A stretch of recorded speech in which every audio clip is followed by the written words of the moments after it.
ہم عید الاضحیٰ کے موقع پر ابراہیم علیہ السلام کی سنت پر عمل کرتے ہوئے گائے، بکرا، دمبا اور اونٹ کی قربانی کرتے ہیں۔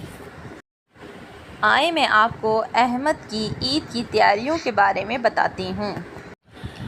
احمد اپنی مما اور بابا کے ساتھ بکرا منڈی کی طرف روانہ ہوتا ہے۔ احمد کو بکرا منڈی میں گائیں، بکرا، دمبا اور اونٹ نظر آتے ہیں۔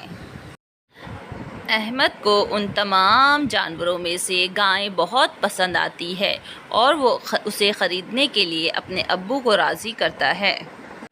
احمد اور اس کے بابا گائے کو ٹرک میں لوڈ کر کے گھر کی طرف لے جاتے ہیں۔ احمد اور اس کے بابا گائے کو اپنے گھر لا کر بہت خوش نظر آتے ہیں اور پھر گائے کی خاطر تواضع میں لگ جاتے ہیں۔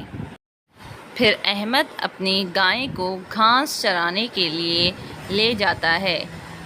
احمد اپنی گائے کے ساتھ بہت خوش نظر آتا ہے۔ احمد کے دوست بھی احمد کی گائیں دیکھنے کے لیے اس کے گھر پر پہنچ جاتے ہیں اور وہ احمد کی گائیں دیکھ کر بہت خوش نظر آتے ہیں۔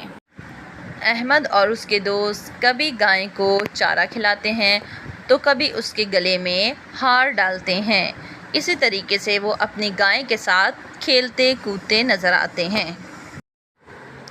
پھر عید کے روز قصائی احمد کی گائے کو اللہ تعالیٰ کی راہ میں قربان کر دیتا ہے۔